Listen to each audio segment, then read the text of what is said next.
Saya teringat suatu peristiwa cancer. Nah, atau tumor, ini hati-hati juga. Landasan emosinya adalah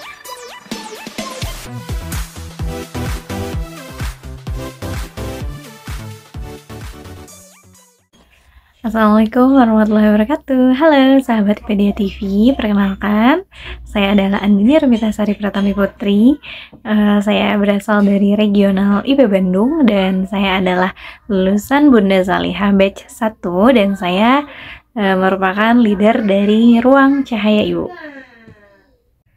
Saya teringat suatu peristiwa pada tahun 2016. Pada tahun 2016 saya terdiagnosis mengidap HNP. HNP itu adalah hernia nukleus pulposus, yaitu kondisi di mana ada tonjolan di tulang belakang yang mengakibatkan sakit punggung yang menyebabkan menekan syaraf di bagian tulang belakang sehingga keluhannya biasanya sakit punggung, lalu pegal-pegal, sakit menjalar ke area ekstremitas bawah atau tungkai kaki dan sebagainya.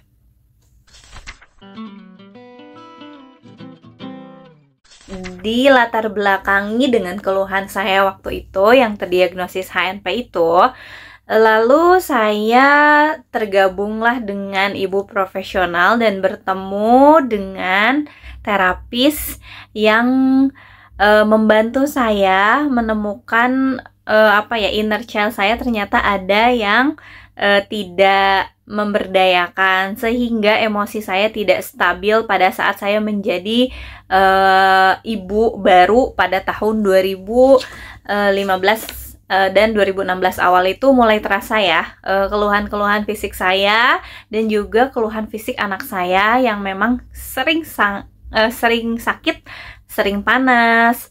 Saya juga sangat rentan sekali, sering kecapean, lelah, ditambah sakit punggung itu. Nah, akhirnya saya merasakan ada kok ada yang aneh dengan diri saya. Akhirnya saya diterapi lalu mengetahui bahwa emosi itu terkait dengan penyakit yang saya alami. Ternyata memang ada inner child, ada trauma masa lalu, ada luka pengasuhan yang saya alami sehingga alam bawah sadar saya itu kembali terangkat. Pengalaman yang tidak menyenangkan itu sehingga menyebabkan emosi saya tidak stabil. Saya menjadi seorang pribadi yang sering marah, menjadi sering baperan, galau, sedih, berlebihan dan sebagainya. Nah, kebetulan saya sekolah keperawatan. Waktu itu saya kebagian di skripsinya yaitu tentang keperawatan jiwa. Jadi memang dari awal mungkin Allah udah nunjukin ya, oh iya kamu tuh emang passionnya tuh dan ada sinyal dari Allah, ada yang harus kamu perbaiki. Memang dari kuliah tuh udah ditunjukin gitu bahwa saya tuh memang kebagian keperawatan jiwa. Saya waktu itu meneliti tentang pasien-pasien yang menderita penyakit lupus dan dari situ saya kenapa ya penyakit lupus itu berkaitan dengan kecemasan dan sebagainya gitu ya. Akhirnya lalu saya alami sendiri setelah 2015 mempunyai anak, 2016 bertemu dengan terapis, lalu saya mulai mengikuti berbagai workshop dan juga kuliah WhatsApp waktu itu. Akhirnya menemukan bahwa menurut Dokter Putih, sumber dari Dokter Putih Lita foundernya Integrated Health Center itu adalah jantung kita ini mengeluarkan 5.000 kali medan magnet lebih kuat dibandingkan gelombang otak. Nah, dari situ saya ya ternyata memang ya terasa gitu bahwa kalau misalnya kita dekat sama seseorang misalnya, kadang kita tuh merasa nyaman gitu ya, misalnya di angkutan umum, kok ngobrol sebentar kok kayak udah teman lama, atau malah sebaliknya gitu. Kita ngobrol sama orang itu kok kayak gak enak gitu kan. Nah ternyata memang tubuh kita ini memancarkan 5.000 kali medan magnet lebih kuat dibandingkan gelombang otak. Jadi memang itu sangat berpengaruh. Dan juga Masya Allah di dalam Al-Quran juga sudah disebutkan ya dalam salah satu suratnya bahwa ada gumpalan darah yang mempengaruhi seluruh tubuh gitu. Jika gumpalan darah itu baik, maka seluruh tubuh akan baik. Dan juga jika gumpalan darah itu tidak baik, maka seluruh tubuh akan tidak baik. Dan yang itu kita namakan kolbu ya. Kolbu, Masya Allah banget ya. Ternyata Allah sudah memberikan ilmunya kepada kita gitu. Jadi memang perlu sekali kita memperdalam ini. Tazkiyatun nafs ini sangat sangat bermanfaat untuk kita pelajari. Dan saya juga sebagai sebagai perempuan, khususnya sebagai ibu yang pernah mempunyai pengalaman regulasi emosi yang tidak baik, ingin mengajak supaya kita semakin aware terhadap kesehatan mental. Ya, saya waktu perkuliahan Bunsal menemukan satu masalah, mengidentifikasi masalah yang saya alami. Ternyata manajemen emosi saya masih buruk gitu ya. Jadi saya melakukan hiring di sosial media saya. Alhamdulillah terkumpul, awalnya adalah 7 orang, namun sampai saat ini yang bertahan dengan saya ada 5 orang gitu ya. Alhamdulillah kami concern terhadap masalah kesehatan mental ini, terutama kesehatan mental ibu, karena memang dari member kami masing-masing berjuang dengan masalah emosi masing-masing. Ada yang berjuang dengan komunikasi dengan mertua, lalu juga dengan anak yang toddler yang merasa kerepotan gitu ya, masih meraba-raba. Ada juga yang pejuang cancer, ada juga yang berjuang dengan manajemen emosi saat galau menjadi ibu di wilayah publik atau ibu bekerja. Nah, kami Ruang Cahaya Ibu mempunyai 4 program. Yang pertama adalah RCI Talks, rubrik RCI yang kedua, lalu yang ketiga adalah RCI Love You, yang keempat adalah RCI Club. Nah, untuk keempat program ini kami masih concern di dua program, yaitu RCI Talks dan rubrik RCI. Untuk RCI Love You dan RCI Club masih kami godok. Mohon doanya, mudah-mudahan kami bisa terus berkarya dan terus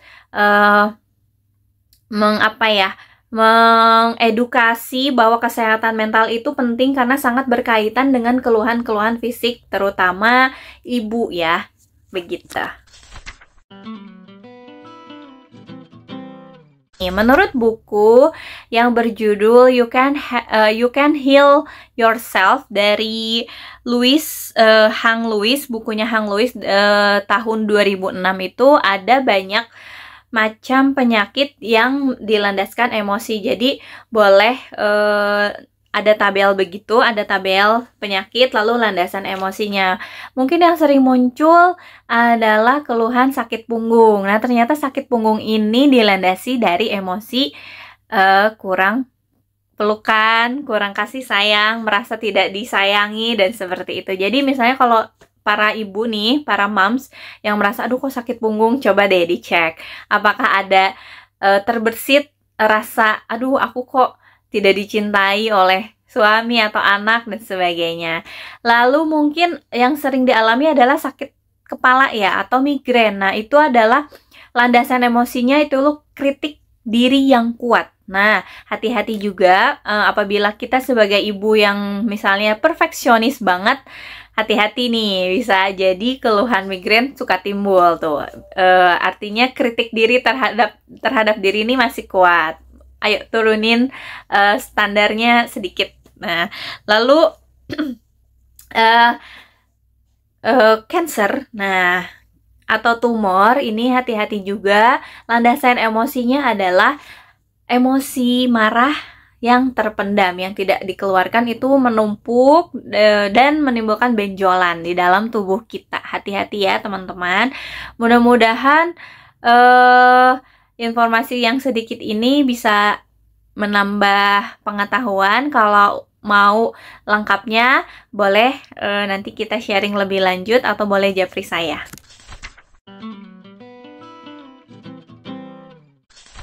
Ya, tips dan trik nih untuk para moms atau para ibu yang udah terdeteksi ini, aduh aku kok kayaknya memang sering banyak keluhan fisik ya, kayaknya sering banget sakit punggung nih, atau sering banget jerawatan, atau jadi rambut rontok akhir-akhir ini misalkan gitu ya. Itu boleh dicek emosi yang dominan yang keluar itu apa.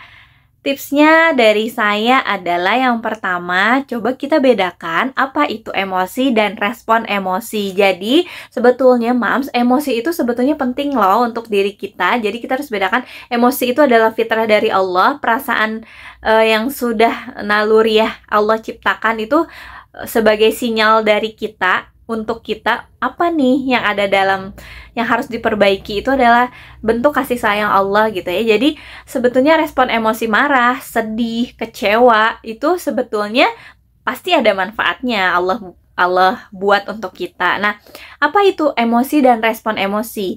Emosi yang tadi saya bilang itu adalah fitrah dari Allah, yang itu memang tidak bisa kita hindarkan. Sedangkan respon emosi adalah sesuatu tingkah laku kita atau perilaku kita yang secara sadar kita lakukan terhadap emosi atau sinyal yang Allah kirimkan untuk kita gitu. Gimana sih kita merespon si marah ini? Gimana sih kita merespon si sedih ini gitu. Nah, itu memang perlu belajar, dan itu memang pembelajarannya, tazkiyatun nafsnya itu adalah seumur hidup. Jadi teman-teman yang mau belajar atau mau mengenal emosi, yuk mari sama-sama kita mulai dari sekarang aware ya, karena itu sangat berpengaruh untuk kebahagiaan kita. Kan kita sebagai ibu memang harus bahagia supaya kita bisa menyinari keluarga. Oke, tips yang kedua adalah setiap bangun tidur kita harus minta perlindungan dan juga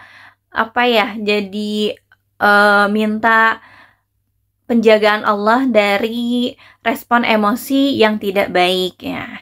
Lalu yang ketiga adalah bila kita misalnya udah mulai ngeh atau secara sadar, oh iya ya, saya teh punya apa ya, kekesalan atau mental block terhadap seseorang, misalnya ketidaksukaan terhadap seseorang, itu mungkin kita bisa caranya adalah mengirim cinta atau doa terbaik. Jadi kita doakan, kita rilis nih si emosi kita nih setiap hari. Jadi supaya tidak sampai menimbulkan efek negatif atau penyakit di dalam tubuh kita. Jadi kita kirimkan doa kepada orang yang kita tidak suka atau orang yang pernah menyakiti hati kita. Kita kirim doa yang terbaik, karena itu pasti akan kembali lagi kepada diri kita. Lalu tips yang keempat adalah bila kita misalnya sudah melakukan self healing atau misalnya sudah melakukan berbagai cara untuk merilis emosi, tapi ternyata masih kesusahan, kita masih merasa berat melepaskannya, jangan sungkan-sungkan untuk menghubungi profesional. Jadi memang sekarang kesehatan mental ini isunya sudah sangat terdengar ya, udah marak gitu ya, berbagai penyelewengan, tindakan-tindakan tidak baik itu memang berasal dari emosi. Jadi memang sekarang banyak sekali profesional yang memang bisa kita pilih untuk kita bisa merilis emosi kita supaya hidup kita menjadi lebih berdaya, lebih bahagia. Karena jangan takut ya moms, insya Allah Allah tidak akan mengirimkan ujian untuk seorang hamba bila kita pasti kita akan kuat gitu. Allah akan kasih ujian karena kita mampu untuk menyelesaikannya. Jadi jangan takut, hubungi profesional yang kira-kira menurut moms itu nyaman untuk para moms. Ya, terima kasih banyak atas waktunya sudah sudah menyimak Sate Super. Saya teringat suatu peristiwa bersama saya. Mohon maaf bila banyak kata yang mungkin salah atau tidak kurang tepat dan sebagainya. Saya mohon dimaafkan. Terima kasih banyak untuk tim IPedia yang sudah memberikan kesempatan saya untuk sharing di Sate Super ini. Saya ucapkan wassalamualaikum warahmatullahi wabarakatuh.